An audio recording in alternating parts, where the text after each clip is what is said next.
قرآن مجید فرقان حمید کی سورۃ العصر، امام طبرانی رحمۃ اللہ علیہ نے لکھا ہے کہ صحابہ کرام علیہم رضوان کا یہ طریقہ تھا کہ جب وہ ایک دوسرے سے ملاقات کرتے تو سلام کے بعد سورہ عصر کی تلاوت کرتے تھے۔ اس سورہ مقدسہ کے اندر اللہ تبارک و تعالیٰ نے بندہ مومن کی زندگی کا جو دستور ہونا چاہیے وہ بیان فرما دیا ہے۔ اس کے انتہائی مختصر اور نہایت ہی جامع الفاظ ایک بندہ مومن کو کامیابی کا ایک بڑا رستہ بھی دکھاتے ہیں اور بندہ خسارے سے کیسے بچ سکتا ہے۔ وہ خاص مضمون ہے اس سورہ مبارکہ کا۔ دنیا میں کوئی شخص بھی ایسا نہیں ہے جو زندگی میں کسی بھی موقع پر خسارہ اٹھانا چاہتا ہو، وہ دینی ہو، دنیاوی ہو، مالی ہو، روحانی ہو۔ خسارے سے انسان بچنا چاہتا ہے۔ وہ چاہتا ہے کہ کچھ بھی ہو جائے میں نقصان میں نہ جاؤں۔ میں نے یہ بھی سنا ہے بعض لوگوں سے کہ چلو فائدہ نہ ہو جائے، برابر برابر ہی ہو جائے، لیکن خسارہ نہ ہو، نقصان نہ ہو۔ لوگ خسارے سے گھبراتے ہیں۔ قرآن مجید کی یہ سورہ مبارکہ ہمیں بتاتی ہے کہ خسارے اور نقصان سے بچا کیسے جا سکتا ہے۔ فرمایا والعصر، زمانہ محبوب علیہ السلام کی قسم ہو، زمانہ محبوب کی قسم، ان الانسان لفی خسر، بے شک آدمی ضرور نقصان میں ہے، خسارے میں ہے۔ بعض نے ایک باریک فرق بھی کیا ہے، کہتے ہیں نقصان ہوتا ہے جو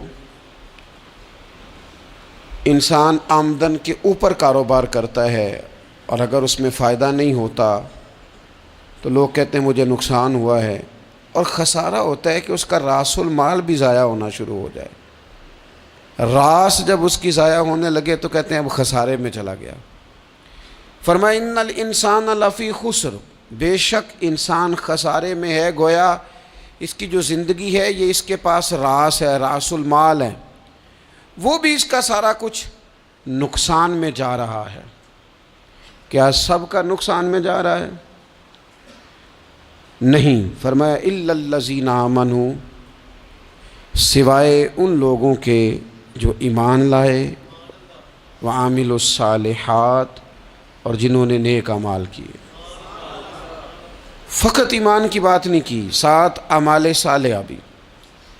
وہ لوگ نقصان میں نہیں ہے جو ایمان لائے اور ساتھ انہوں نے اعمال صالح بھی کیے، وتواصوا بالحق، پھر ایک دوسرے کو حق کی تاکید کی، وتواصوا بالصبر، اور ایک دوسرے کو صبر کی وصیت کی۔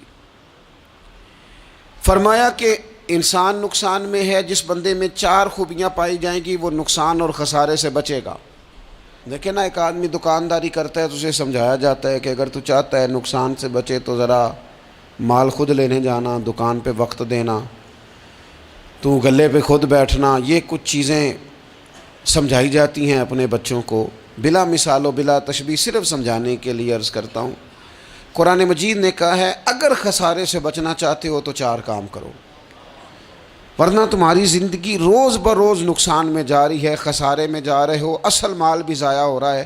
یہ 4 باتیں اگر تم اپنے اندر پیدا کرنے میں کامیاب ہو گئے تو تم خسارے سے بچ گئے۔ کون کون سی؟ الا الذین آمنوا، ایمان لاؤ، پختہ ایمان، یقین کامل کی دولت، یؤمنون بالغیب، غیب پر ایمان، طاقتور قسم کا ایمان، ایسا ایمان کہ جو انسان کو اتنا پختہ کر دے کہ اس کے لیے نیکی کے راستے پہ چلنا آسان ہو جائے اور بدی سے خود بخود اس کی طبیعت و چاٹ ہونے لگے۔ پختہ ایمان ہو، مضبوط، وعاملوا الصالحات، اور پختہ ایمان کے بعد پھر اعمال صالحہ سے اپنے آپ کو آراستہ کرو، تمہاری زبان سچ بولے، تمہاری آنکھیں شرم و حیا والی ہوں، تمہارا وجود جب بھی قبول کرے رزق حلال ہی کو قبول کرے، سوچیں ستھری ہوں، نظریات پاکیزہ ہوں، طبیعت خیر خواہی والی ہو، کسی کے لیے اچھے جذبات رکھتے ہو، تمہارا وجود نفع بخش ہو، ہمیشہ کسی کا بھلا کرنے کی خواہش طبیعت میں مچلتی رہتی ہو، اعمال صالحہ سے اپنے آپ کو آراستہ کرو، صوم و صلات کی پابندی ہو، نماز کا خیال ہو، نماز کے قیام کا خیال ہو، ظاہری باطنی آداب کے ساتھ اللہ کے حضور عبادت کے لیے حاضر ہونا تمہارا جذبہ ہو، ایمان اور اعمال صالحہ، یہ دو خوبیاں، وَتَوَاصَوْا بِالْحَقِّ، پھر ایک دوسرے کو نا حق کی تاکید بھی کرو، نیرا بیٹھ نہیں جانا نیک اعمال کر کے، حق نے کی ہیں تیرے ذمے دوہری ذمہ داریاں، خود تڑپنا بھی ہے اوروں کو تڑپانا بھی ہے، نیرا تو نے خود ہی نہیں تڑپنا، تیری ذمہ داری یہ ہے کہ کسی اور کو بھی تو تڑپائے، وَتَوَاصَوْا بِالْحَقِّ، تاکید حق کرنی۔ ہمارے اندر نے ایک بہت بڑا مسئلہ ہے، دو حکم ہے شریعت کے، ایک ہے امر بالمعروف، ایک ہے نہی عن المنکر، نیکی کا حکم دینا اور برائی سے منع کرنا۔ میں نے دیکھا ہے کہ بڑی کمزوری پائی جاتی ہے، نیکی کی بات لوگ پھر بھی کر لیتے ہیں، لیکن نہی عن المنکر،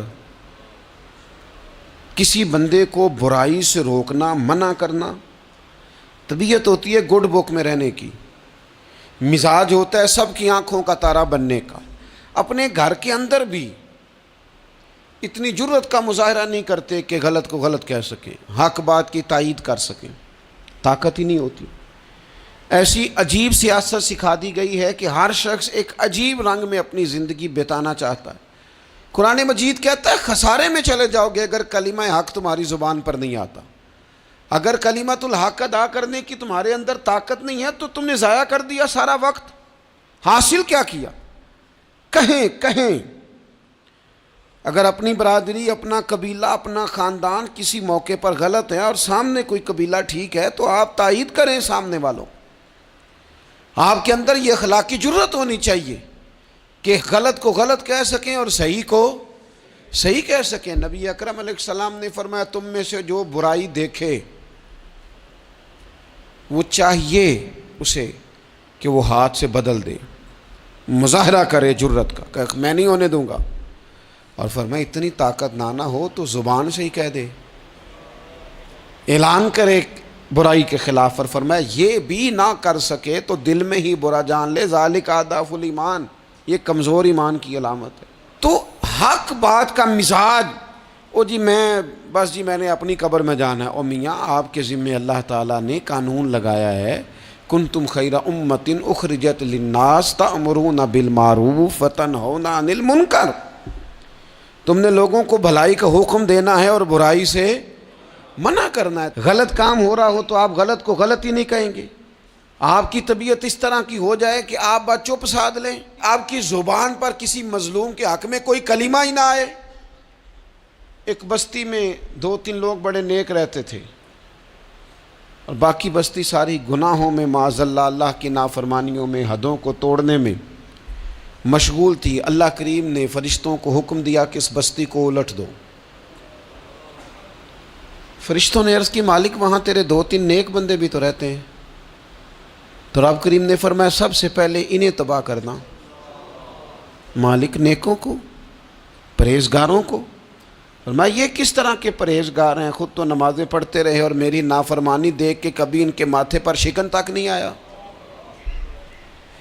کبھی ان کی طبیعت پر بوجھ ہی نہیں بنا کہ لوگ دین کی حدیں توڑ رہے ہیں میں کم از کم زبان سے ہی کہہ دوں، نے کبھی سوچا ہی نہیں کہ شریعت اسلامیہ کو سر عام پامال کیا جا رہا ہے اور کوئی کلمہ ان کی زبان سے ادا نہیں ہوا۔ پہلے ان لوگوں کو تباہ کرنا، خود تڑپنا بھی ہے، اوروں کو تڑپانا بھی ہے، اپنی زندگی میں حق کہنے کا مزاج پیدا کریں، کسی کو روکیں کہ میاں یہاں تو غلط ہے۔ ہم سے لوگ مشورہ لینے آتے ہیں، ہم ہاں میں ہاں ملا کے گزر جاتے ہیں۔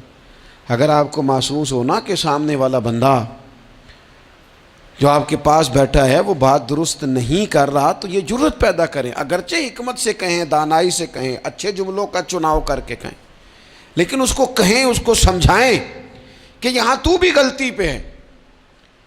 اور غلطی دلیر لوگ مانا کرتے ہیں، دلیر لوگ، بزدلوں نے بھی کبھی غلطی مانی ہے، بزدل تو اپنی غلطیوں پہ دلیلیں دیتے ہیں، نہیں میرا یہ مطلب تھا، نہیں میں یہ بزدل ساری زندگی کہتے ہیں میں ناکام ہوا فلانے کی وجہ سے، میں پیچھے رہ گیا فلانے کی وجہ سے۔ او خدا کے بندے تو بزدل ہے، اس لیے تو نہیں، اگر تو طاقتور ہوتا تو کم از کم اپنی غلطی تو اپنے کھاتے میں ڈالتا، تو اپنی غلطیاں بھی کسی کے کھاتے میں ڈال رہا ہے، یہ بزدلی ہے۔ تو فرمایا ایمان لائیں، اچھے اعمال کریں اور حق بات کی تاکید کریں۔ اچھا جب حق بات کی بات کریں گے تو یہ ہو نہیں سکتا پھر تکلیف نہ آئے، پھر مخالفت نہ ہو، پھر ساری دنیا ٹھیک ہے، یہ ممکن نہیں ہوتا۔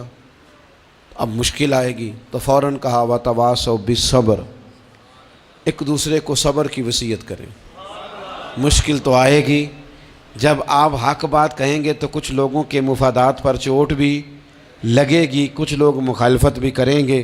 آپ کی زندگی اگر صبر و تحمل والی ہے تو آپ کوئی کام کر جائیں گے، آپ کوئی مشن اس کی تکمیل کر جائیں گے اگر مزاج میں صبر ہے، اور اگر صبر نہیں ہے، ٹھہراؤ نہیں ہے، چند قدم نہیں چل سکتے، تھوڑی دیر بھی آپ آگے کی طرف نہیں بڑھ سکتے اگر صبر نہیں۔